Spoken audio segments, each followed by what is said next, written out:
Musim kedua ini dibuka dengan aksi mengendarai mobil secara ugal-ugalan yang dilakukan oleh Technical Boy.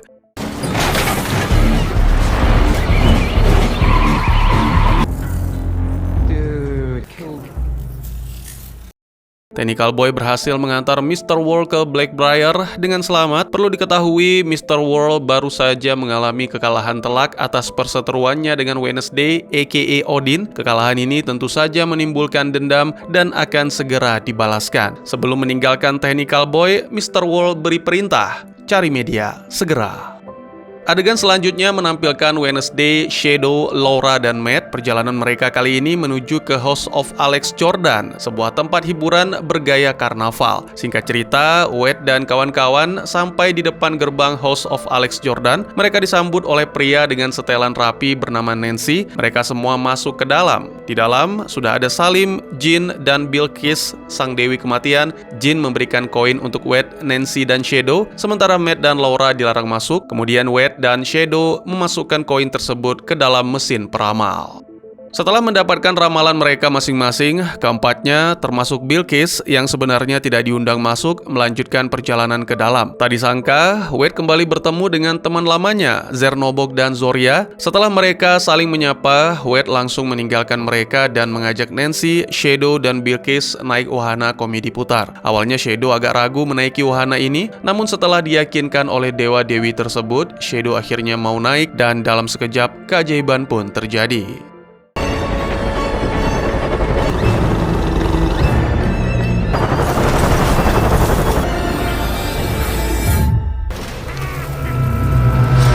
Bangun dari tidurnya, Shadow mendapati diri di tepi danau dalam sebuah dunia antah berantah. Kemudian Bilqis menjelaskan bahwa mereka sekarang berada dalam dimensi dunia milik Odin. Kemudian Bilqis ajak Shadow masuk ke sebuah pondok. Di sana ada Wade dan para dewa-dewi sedang melakukan rapat. Isi dari pertemuan ini adalah membahas soal kehadiran dewa baru yang ada di Amerika. Dewa yang dimaksud ini punya banyak pengikut dan hal ini membuat Odin resah juga cemburu. Shadow yang ada di sana mengungkapkan bahwa dirinya tetap yakin dengan kebesaran Odin. Setelah itu mereka semua kembali ke dunia nyata.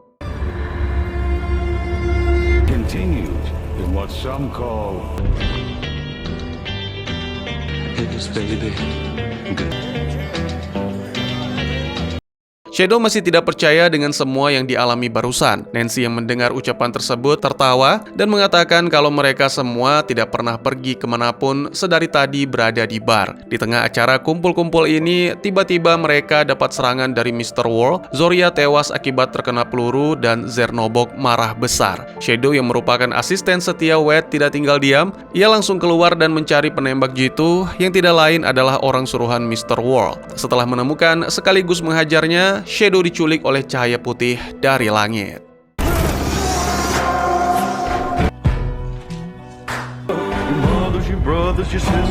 Zernobog membawa pergi jenazah Zoria dari bar, sementara Laura menuntut Wade agar menyiapkan rencana misi penyelamatan Shadow. Wade berkata, menyelamatkan Shadow tidak bisa dilakukan secara terburu-buru. Semuanya harus ada rencana yang benar-benar matang. Selain itu, jika memang Laura bersikeras mau pergi mencari Shadow sekarang juga, silahkan. Wade akan tetap pada pendiriannya. Akhirnya, 4 orang ini berpisah. Wade pergi bersama Nancy, sementara Laura mengajak Matt pergi menemaninya. Di suatu tempat, tampak Shadow sedang disiksa oleh agen rahasia menggunakan sejumlah benda yang terpasang di tubuhnya. Agen tersebut mengakui ketangguhan Shadow dan merasa heran mengapa ia begitu setia dengan Wednesday dan para Old Gods atau dewa lama. Mendengar pernyataan tersebut, Shadow tetap bungkam meski ia harus menerima penyiksaan yang bertubi-tubi.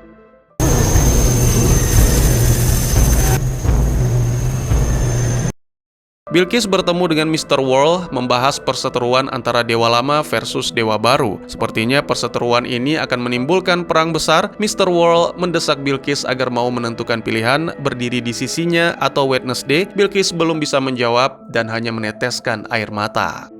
Technical Boy berhasil menemukan tempat persembunyian media. Ia coba masuk ke dunia media, menyuruhnya keluar karena sekarang Mr. World sangat membutuhkannya.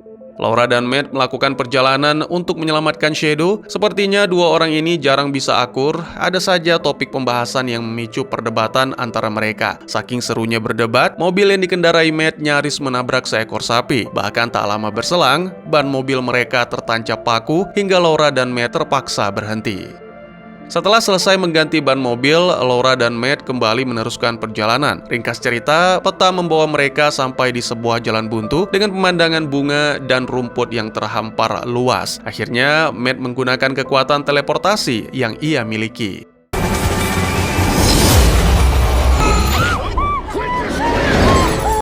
Laura dan Matt berada di tepi jembatan. Sekarang mereka berdua sudah mengetahui lokasi Shadow ditahan, yaitu kereta. Keduanya pun melompat, satu persatu gerbong berhasil dilangkahi dan akhirnya sampai ke gerbong tempat Shadow ditahan. Laura dan Matt masuk, kemudian menghajar satu persatu orang yang ada di sana.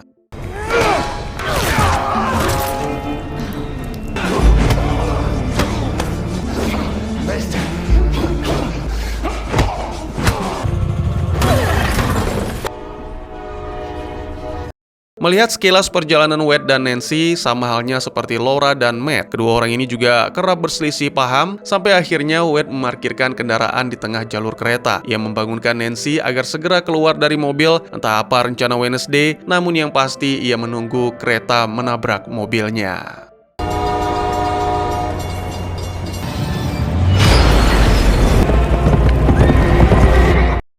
Kereta hancur porak-poranda. Sebagaimana rencana Tuhan yang sulit ditebak, persis seperti Wednesday, ia sama sekali tidak ada usaha untuk mencari Shadow. Padahal saat ini mereka semua berada di lokasi yang sama. Wednesday hanya mengambil Laura, lalu memasukkannya ke dalam bagasi, dan kemudian pergi bersama Matt Sweeney.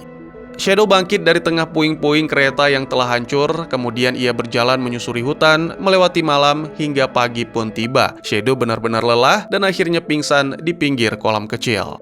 Kondisi fisik Laura tidak baik-baik saja, tangan yang dulu pernah dijahit kini kembali putus. Wade membawanya ke tempat dewa lama bernama Ibis. Di tempat inilah tangan Laura diperbaiki agar kembali berfungsi. Setelah semuanya beres, Laura langsung pergi dari tempat Ibis, lalu disusul oleh Matt dan terakhir Wednesday. Sebelum pergi, Wade menyampaikan pesan kepada Ibis, awasi Shadow. Menurut kabar, ia akan segera ke sini. Shadow berjalan di tengah kota, kemudian mampir di sebuah toko swalayan. Di sana, ia bertemu dengan seorang gadis yang kebetulan sedang mengisi bahan bakar. Gadis tersebut mengatakan kalau dirinya pernah bertemu dengan Shadow sebelumnya. Mendengar ucapan itu, Shadow merasa tidak sungkan untuk menumpang di mobil si gadis. Di langit, tampak drone milik Mr. World terus memantau pergerakan Shadow, tapi entah mengapa, tiba-tiba pesawat tak berawak itu rusak. Otomatis Mr. World kehilangan jejak Shadow. Sejenak mengesampingkan masalah drone yang rusak, Technical Boy sudah kembali ke Blackbriar dengan membawa sejumlah informasi. Selain itu, misinya mencari media sudah berhasil. Tiba-tiba saja media dipanggil keluar dari monitor, dan sekarang wajah wanita itu tampak jauh berbeda dari sebelumnya. Dulu seperti Marilyn Monroe, sekarang malah lebih mirip pacar Boboho. Tujuan Wade dan Laura saat ini adalah mencari dewa informasi bernama Argus. Lalu mereka mampir ke lokasi padang rumput yang luas. Di sana, Wade dan Laura berhasil menemukan Argus versi lama yang sudah tergeletak tak bernyawa. Kemudian, Wade bertanya kepada Laura, apa yang menjadi tujuan hidupmu sekarang setelah bangkit dari kematian? Tanpa ragu, Laura menjawab, Shadow. Ya, Laura sangat ingin memperbaiki hubungannya dengan Shadow dan hidup bahagia. Setelah mendengar penjelasan tersebut, tiba-tiba Wade menyembelih seekor sapi, lalu kemudian sapi tersebut berubah menjadi manusia.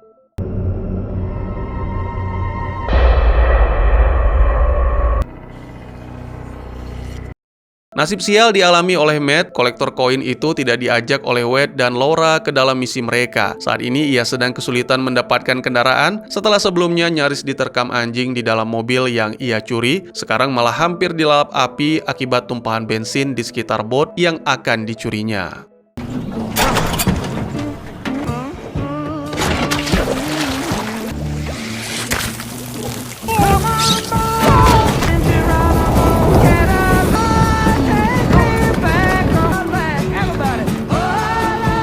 Wade Wade dan Laura masih terus melakukan pencarian Argus. Kali ini yang menjadi lokasi tujuan mereka adalah perpustakaan. Sama seperti di padang rumput, mayat Argus juga ada di sini. Wade masih lanjut membahas tujuan hidup Laura dan menurutnya, Shadow sudah tidak mencintai Laura seperti dulu karena semua dosa yang telah Laura perbuat. Mendengar pernyataan tersebut, Laura bukannya sedih, ia malah terlihat muak mendengar omong kosong Wade dan meminta agar segera pergi dari tempat ini. Permintaan tersebut bukanlah sesuatu yang sulit bagi Wednesday, tapi sebelum pergi, tempat ini harus dimusnahkan terlebih dahulu.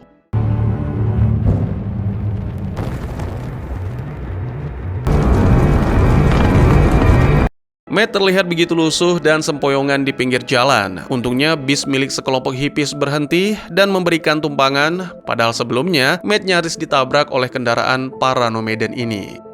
Technical Boy dan media lebih dulu menemui Argus. Ia meminta paksa semua informasi yang dimiliki oleh dewa tersebut. Tak lama kemudian, Wade dan Laura juga sampai di sana. Jauh dari yang dibayangkan, tujuan Wade bukan mengajak Argus untuk berafiliasi dengannya, melainkan ingin menghabisinya. Alasannya, bila data milik Wade jatuh ke tangan musuh, maka ia akan kalah saat peperangan nanti. Tapi aksi pembunuhan kali ini tidak menggunakan tangannya sendiri, melainkan Laura yang disuruh mengeksekusi Argus. Ketika media sedang dalam proses pengambilan data dari Argus, Laura masuk dan langsung menikam sang dewa informasi.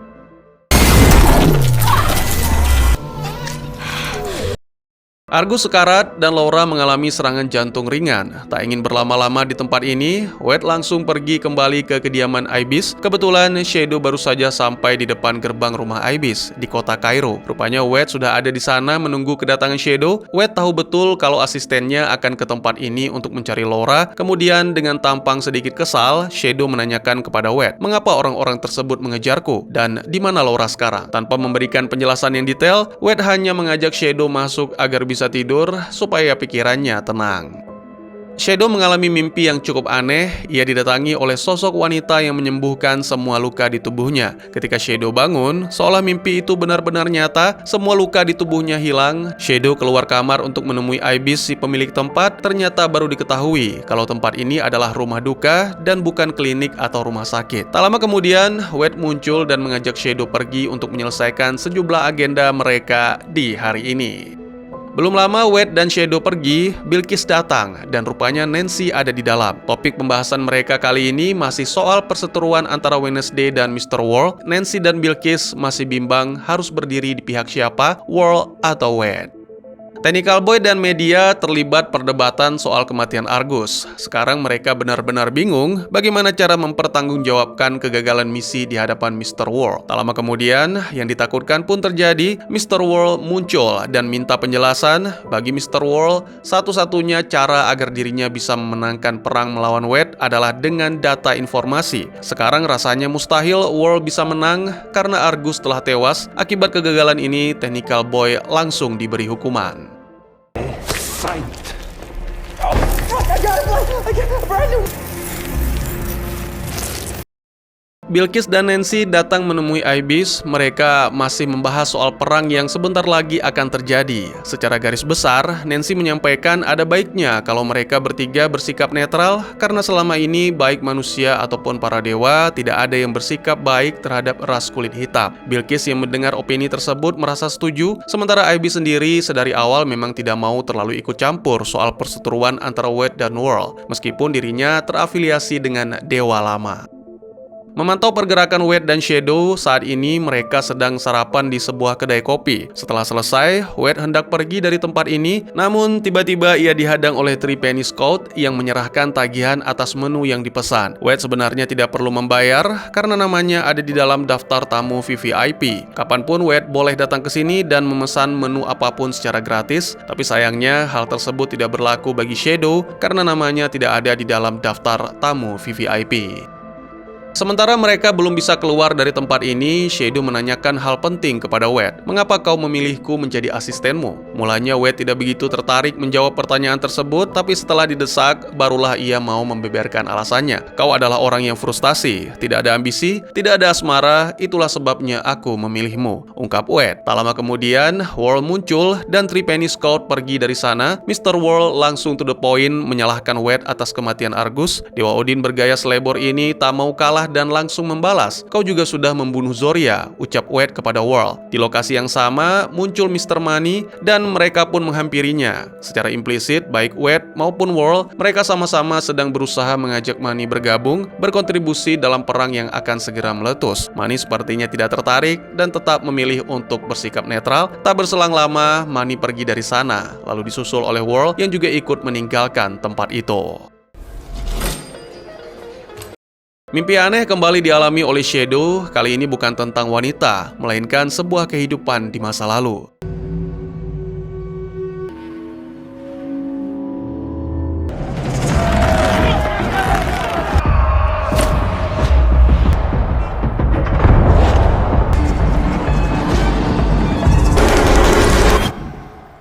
Bangun dari tidur, Shadow mengalami peristiwa halusinasi aneh saat hendak merapikan jenggotnya.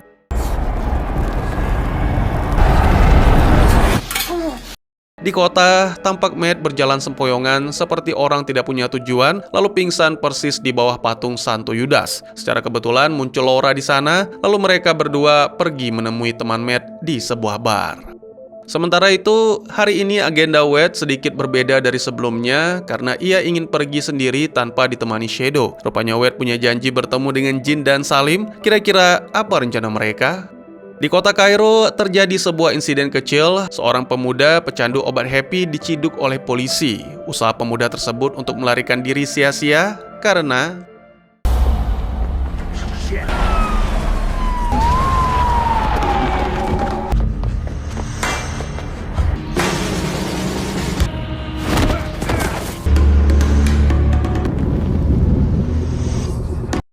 nahas, pemuda bernama Jamar tersebut tidak selamat. IB sedang mengurusi jenazahnya dan menurut informasi, Jamar dinyatakan tewas karena overdosis. Shadow yang melihat kondisi mayat Jamar merasa aneh karena luka di tubuh pecandu ini sama persis seperti luka di tubuh hantu yang mengganggunya tadi pagi. Ibis yang mendengar cerita tersebut tahu betul bahwa Shadow diganggu oleh hantu bernama William Froggy James. Kemudian, Ibis membagikan sebuah cerita. Pada tahun 1909, Froggy hidup di sini, di kota Cairo, Illinois. Froggy dituduh oleh pemuda setempat telah membunuh wanita kulit putih. Tak heran pada masa itu isu rasisme masih sangat marak. Orang kulit hitam selalu jadi sasaran fitnah kaum kulit putih. Froggy ditangkap, dipukuli, ditembak, digantung, dan terakhir dibakar. Kombo yang sangat sadis, bukan? Shadow yang mendengar kisah urban legend tersebut kembali teringat dengan pengalamannya tadi pagi serta kalimat yang diucap Froggy kepadanya, "Aku ingin kau mati."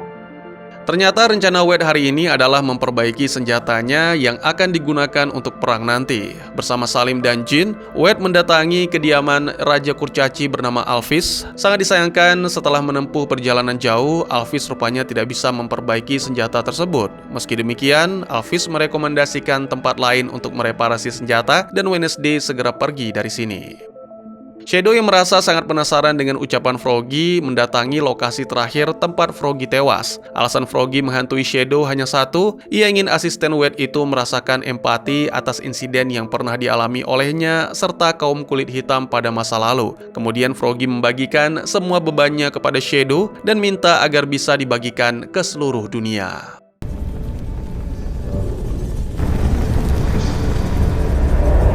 Pulang ke tempat Ibis, Shadow yang seperti orang kerasukan langsung naik ke atas altar dan menyampaikan amanah dari Froggy. Pada intinya, arwah orang-orang kulit hitam yang pernah hidup di Cairo ingin agar para dewa tahu bahwa hidup mereka dulunya sangat menderita karena intimidasi dari orang kulit putih. Harapannya, semoga hal ini bisa membuka mata para dewa kulit hitam agar bersikap netral dalam perang Wade versus World. Setelah menyampaikan semua pesan, Shadow pun kembali sadar.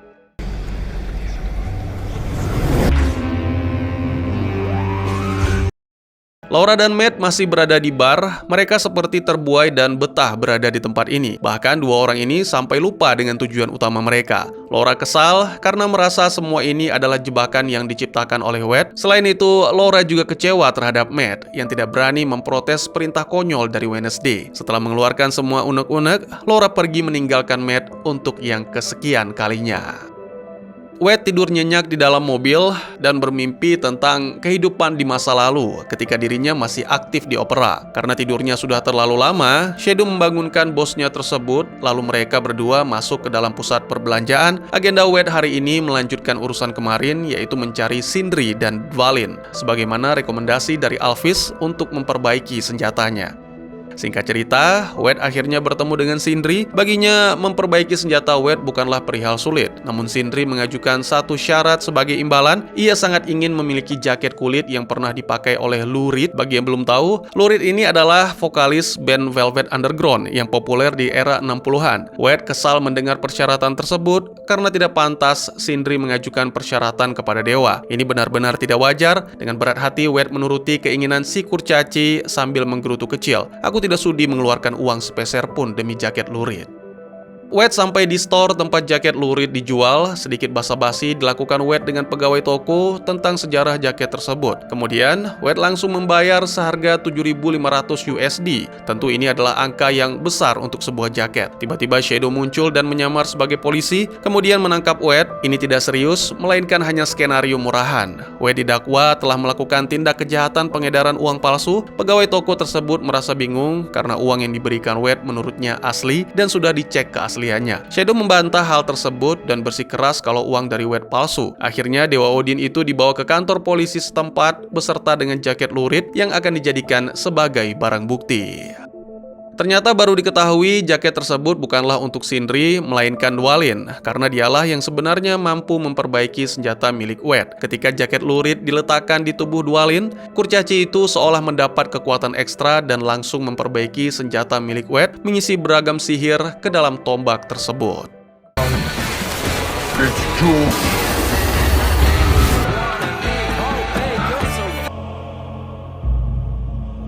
Wade dan Shadow saat ini sedang dalam perjalanan pulang. Sebelumnya, pada saat mereka berada di pusat perbelanjaan, Wade sempat berucap kalau Shadow sangat mirip dengan anaknya. Kemudian Wade membagikan sedikit kisah tentang masa lalunya bersama sang anak. Dulu, Wade dan putranya Donar, aka Thor, aktif bermain di pentas opera. Suatu hari, ayah dan anak ini selisih paham. Donar memutuskan untuk pergi dan tidak lagi menjadi aktor opera. Kepergian ini membuat Wade marah hingga perkelahian pun terjadi. Senjata milik Wade patah akibat hantaman palu Donar. Ringkas cerita, setelah beberapa tahun sejak pertengkaran itu terjadi, Donar mengakhiri segalanya.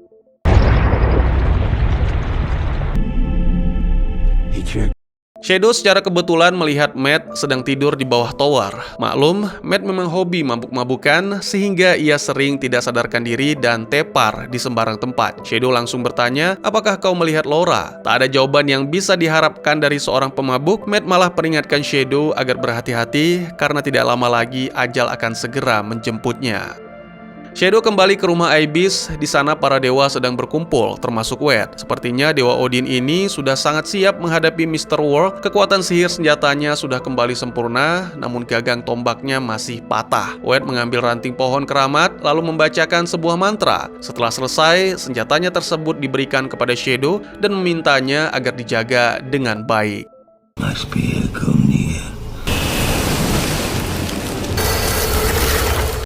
Laura mendatangi bar langganan Wednesday. Di sana ia bertemu dengan salah seorang dewa lama, Mama G. Laura minta bantuan kepada Mama G agar bisa menghidupkannya kembali. Sedikit penjelasan dan sebagai pengingat, Laura yang sekarang ini adalah seorang mayat hidup. Meski kepribadian dan ingatannya tidak berubah, namun tetap saja Laura yang sebenarnya sudah mati akibat kecelakaan. Mama G berkata, ia tidak bisa bantu untuk menghidupkan Laura. Mungkin ada dewa lain yang mampu melakukannya. Kemudian, Mama G memberikan secarik kertas kepada Laura. Lalu istri Shadow itu segera pergi dari sana.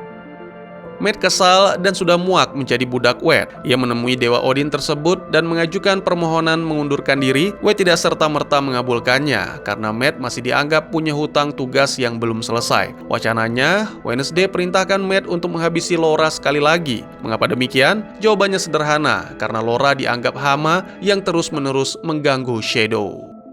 Tak lama kemudian, Matt melihat Shadow di dalam kamar dan ia pun menyapa asisten Wednesday tersebut. Matt peringatkan Shadow agar berhenti menjadi pengawal Wednesday karena Dewa Odin itu tidak sebaik yang dipikirkan. Wade tidak pernah bisa menghargai manusia dan dia akan selalu bersikap semena-mena. Selain itu, Matt melihat pertanda buruk. Sebentar lagi tempat ini akan diselimuti duka. Kemudian, Matt meminta kepada Shadow, pada saat maut datang ke tempat ini, berjanjilah kau tidak akan menghalanginya. Shadow masih bingung dalam mencerna ucapan tersebut, namun sepertinya nyawa Wednesday akan berakhir di tempat ini.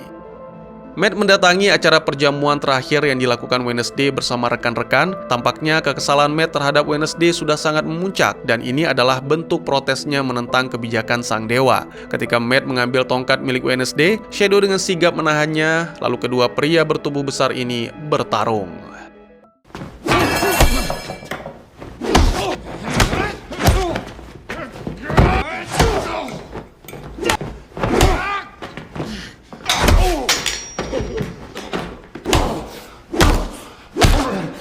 Matt kalah telak, kekuatan Shadow ternyata jauh di atasnya. Kemudian, Matt menceritakan semua keburukan Wade, salah satunya tentang kematian Laura. Shadow marah mendengar semua itu. Saat mereka semua sedang lengah, Matt mengambil tombak Wednesday dan segera menyerang sang dewa. Tapi apa mau dikata, ternyata takdir punya jalan lain. Ibis mengurusi jenazah Matt, sementara Shadow termenung di area pemakaman. Shadow teringat kembali semua ucapan Matt sebelum pria itu mati. Swindler, cheater, and liar. Rick Games is the easiest to beat. Shadow terbangun dan mendapati Laura ada di dekatnya. Awalnya Laura mengucapkan permintaan maaf atas semua dosa yang telah diperbuat. Kemudian setelah mendengar semua curahan hati Laura, Shadow mengabarkan berita kematian Matt Sweeney. Laura merasa sedih mendengar kabar tersebut, lalu ia mengungkapkan kemarahan serta kebenciannya terhadap Wednesday. Menurutnya, Wednesday adalah iblis berkedok dewa. Sekarang tekad Laura sudah bulat bahwa dia ingin membunuh Wednesday dan kali ini sepertinya Shadow tidak akan melindungi bosnya tersebut.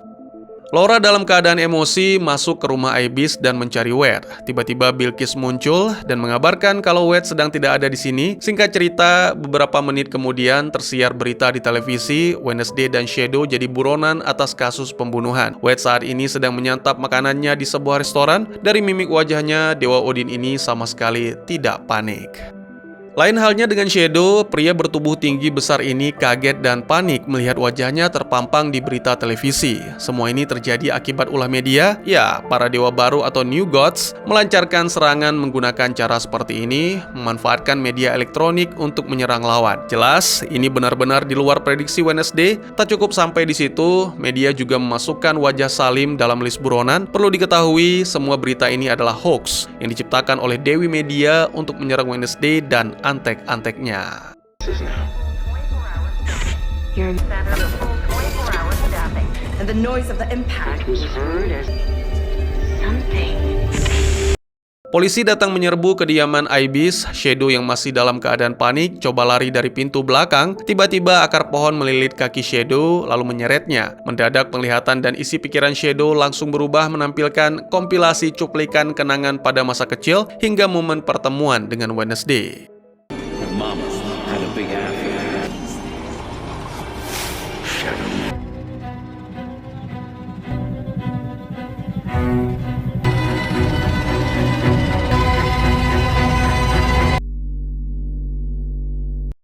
Dalam sekejap, Shadow hilang seperti ditelan bumi. Pasti semua ini adalah perbuatan Wade yang tidak ingin asistennya ditangkap polisi. Tapi ada yang aneh, mengapa Salim tidak ditangkap polisi, padahal wajahnya juga terpampang di televisi. Tak lama kemudian, Salim dan Jin pamit dari rumah Ibis. Lalu di lokasi yang berbeda, tampak Laura sedang menggendong mayat Matt Sweeney. Entah kemana mereka akan pergi, sepertinya akan terjawab pada musim berikutnya. Pada adegan akhir, terlihat Shadow yang belum mati dan saat ini dia sedang berada di bis untuk melakukan perjalanan keluar kota. Tiba-tiba, bis yang Shadow tumpangi diberhentikan oleh polisi. Ketika identitasnya diperiksa, nama Shadow sudah berubah menjadi Ansel. Jelas, lagi-lagi ini adalah bentuk pertolongan dari Wednesday yang melindungi Shadow dari bahaya. Jadi, sedikit penjelasan bagi kalian yang masih bingung dengan jalan cerita ini. Wednesday, Nancy, Bilqis adalah dewa yang masuk ke dalam kelompok dewa lama. Sementara Mr. World, Technical Boy, dan Media adalah rombongan dewa baru. Sebagai pimpinan dewa lama, Wednesday merasa iri kepada Mr. World yang merupakan pimpinan dewa baru. Alasannya, karena akhir-akhir ini semua manusia sangat tunduk kepada dewa baru dan menggusur paksa eksistensi dewa lama. Sekian dulu teman-teman, terima kasih buat yang sudah menyaksikan. Jika teman-teman suka dengan cerita ini, izinkan saya untuk mengetahui dengan klik tombol like-nya ya. Kalian juga dipersilahkan untuk merequest kira-kira film apa lagi yang menarik untuk dibahas. Bisa di kolom komentar atau bisa juga melalui DM ke Instagram saya di @teguhgusto. Insya Allah pasti akan saya baca. Silahkan dukung channel ini dengan cara share, like, dan subscribe. Sampai jumpa di video selanjutnya. Tetap semangat, tetap bersyukur setiap hari. Dadah!